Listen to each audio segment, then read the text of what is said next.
반갑습니다. 오늘은 키보드에 대해서 이야기해 보려 합니다. 여러분들은 하루에 컴퓨터를 몇 시간 정도 사용하시나요? 저 같은 경우는 하는 일 특성상 연필을 잡는 시간보다 키보드를 두드리는 시간이 더 많은데요. 키보드가 필기도구 혹은 그 이상이라 할 수 있습니다. 하루에 키보드를 4시간 정도 사용한다 하더라도 10일, 100일 누적될수록 적지 않은 시간이거든요. 오늘은 자신에게 맞는 키보드를 찾기 위해 접점 방식의 종류와 키압, 그리고 레이아웃에 대해 이야기해 보겠습니다. 현재 사용 중이신 키보드가 마음에 들며 피로를 못 느끼시는 분들은 그냥 저런 키보드도 있구나 하고 참고하시면 되겠습니다. 먼저 키보드의 접점 방식, 즉 축인데요. 사실 이 부분은 정답이 없습니다. 키보드의 접점 방식에는 여러 가지가 있는데 멤브레인, 펜타그래프, 기계식, 무접점, 그리고 비교적 최근에 나온 적외선 방식까지 아주 다양합니다. 이러한 방식들은 내구성과 타건감 외에는 그리 큰 차이가 없습니다. 이 중 적외선 방식, 즉 광축이 빛을 이용하기 때문에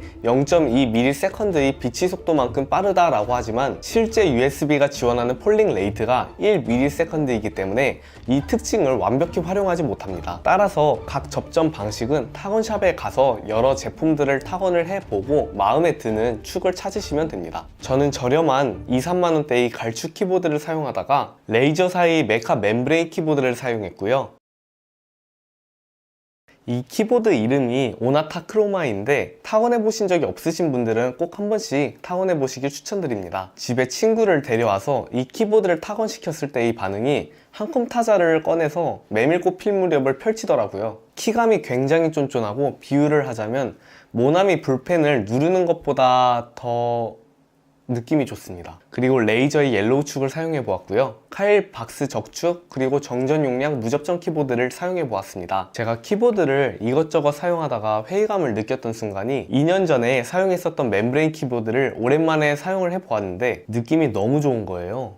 그래서 문득 들었던 생각이 지금까지 나는 그저 더 좋은 키감을 찾기 위해 떠난 꿀벌에 불과했나. 새로운 자극을 찾기 위해서 미 항공 우주국에서 우주선을 만들 때 쓰는 기름을 나는 고작 이 키보드 윤활에 사용을 했었나 라는 생각이 들더라고요. 개인적으로 소음이 없고 부드러운 키감을 찾으시는 분들은 멤브레인 혹은 정전 용량 무접점 키보드를 추천드립니다. 확실히 가장 소음이 적은 애들은 낮은 키압의 멤브레인 혹은 정전 용량 무접점 키보드인 것 같아요. 그럼 이제 본격적으로 키압과 레이아웃에 대해 이야기해 보겠습니다. 키압은 키보드를 누를 때 생기는 반발력을 말하는데요. 키압 45g이라 함은 키 위에 추를 올렸을 때 키보드가 입력되는 무게를 말합니다. 보통 키압이 높으면 타건감이 쫀쫀하다 느껴지고 손에 피로가 쉽게 오고요. 반대로 키압이 낮아지면 쫀쫀함은 적어지는 대신 손에 피로가 덜 옵니다. 쫀쫀함이라 함은 타건감인데 키압도 취향이지만 장시간 키보드를 사용하시는 분들에게는 키압이 낮은 것을 추천드립니다. 대표적인 예로 사무일도 있지만 게임을 할 때 왼쪽 소지로 좌측 시프트를 오래 누르고 있으면 손가락에 무리가 가는데요. 이런 분들에게도 낮은 키압을 추천드립니다. 그렇다고 높은 키압이 안 좋기만 하느냐? 그건 또 아닙니다. 높은 키압은 확실한 구분감을 주기 때문에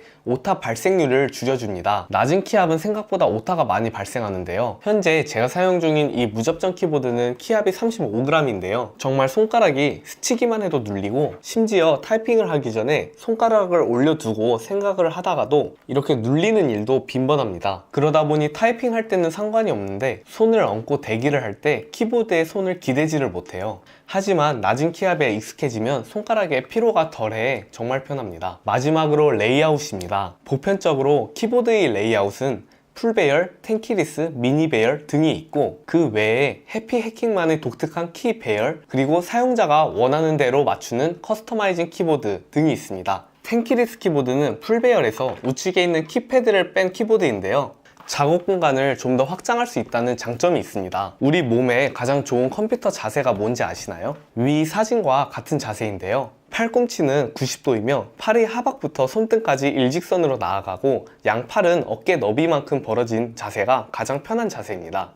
하지만 풀 배열 키보드 같은 경우는 공간을 많이 차지하여 팔과 팔 사이의 거리가 벌어지게 되는데요. 텐키리스 키보드는 키보드의 우측 공간을 확보하여 팔과 팔 사이의 공간을 좁힐 수 있습니다. 혹은 배그에서 우측에서 좌로 지나가는 차를 리드샷을 당길 때 좀 더 다음으론 제가 주로 사용하는 미니 배열인데요. 크기도 작아 휴대성도 용이하고 작업 공간이 더 확보되어 쾌적해집니다. 물론 펑션 키를 사용하여 풀 배열 키보드의 모든 키를 입력할 수 있습니다. 저는 블루투스, 즉 무선 지원 여부도 따지는데요. 평소에 핸드폰 등 다른 기기를 PC에 연결할 일이 생기면 키보드 선을 뽑고 그 선을 연결하면 되거든요.